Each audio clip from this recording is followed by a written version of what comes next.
My name is Dan Hinchen. I am a reference librarian at the Mass Historical Society, working in the Reader Services Department.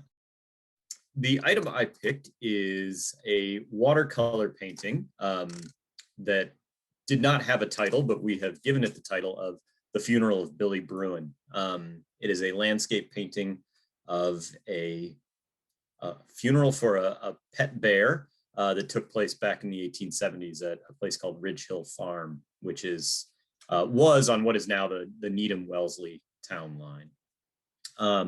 If you've seen the item, then you probably have a good idea of why I picked it. It's just a really fun image, a lot of whimsical stuff going on, and probably portrays a scene that you or I will never have the good fortune to witness.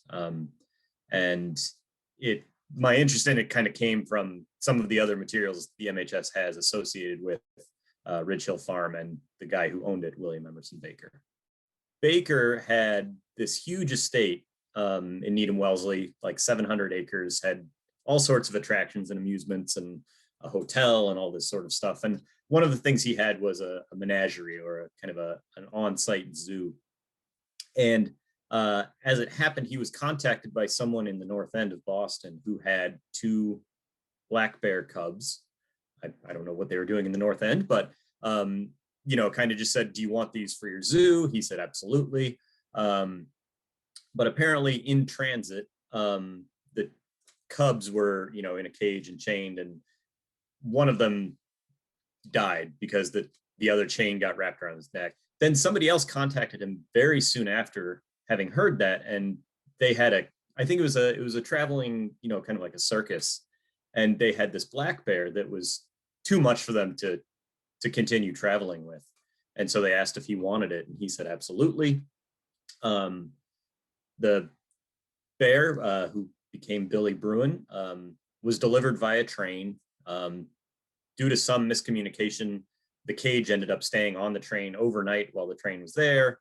And so as the story goes, by the time they actually got the bear to the estate, it was very, very anxious to get out and move around and all that sort of stuff, and it was very tough to control. So rather than putting it in a proper enclosure, the handlers just basically put a chain leash on it and tied it to a tree. And then when William Emerson Baker went out to see Billy Bruin later on, didn't realize his dogs were behind him. That set the bear into a froth, and he basically just pulled the chain off the tree and was loose. A bear hunt ensued after that, which lasted, I think, a couple of days. And long story short, the bear was in the river, which I'm guessing was maybe like the Neponset, and just due to fatigue, eventually got washed out to sea, and then the body washed up on a beach in Hull. So he went from Needham all the way to Hull in the space of a day or two. And then when they found the body of the bear, they contacted Baker, who had put out an APB for this bear. And he wanted it back for sure. And I think it was like 8 days later, they held this funeral. The 8 days being how long it was going to take the taxidermist to prepare the hide of the bear and mount it. I think one of the things that I have found really delightful about this whole story is, this painting is just kind of one visual representation of this whole story. But to get a lot out of it, to see all of like the poetry that came out of this. I mean, one thing about Baker, as I mentioned, he liked to spend money on frivolous things. And one thing he would do is throw any excuse to throw a party, which is basically what this funeral was. It was an excuse to bring his high-class friends from Boston out on the train to just have a good time. And so there were actually poems written. So people would, I think he solicited this from all of his guests, is, in your response, whether you're coming or not, if you can come up with a quick little poem to say something about Billy Bruin and his demise.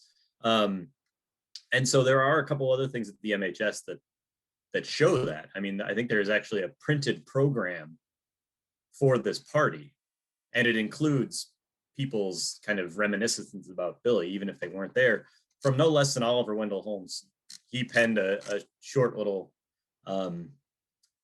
letter, and I had it here in my blog post, so I'll go ahead and read it because I have it in front of me. And this is his regrets for not being able to attend the party, I believe. Dear sir, many thanks for your polite invitation to attend the obsequies of the lamented plantigrade. I am sorry that it will not be in my power to attend upon the melancholy occasion. I have great respect for bears, since those two Fernal once taught the little children of Bethel and Belial that they must not be rude to elderly persons. I think a loose bear or two might be of service in our community, and I regret much the loss of an animal who might have done so much as a moral teacher for the young of this city and its suburbs. I am, dear sir, yours very truly, O.W. Holmes. The painting itself is great visually, and it's fun to look at, but it's really when you get into the story and see all of these other supporting materials that it really kind of fills out the story.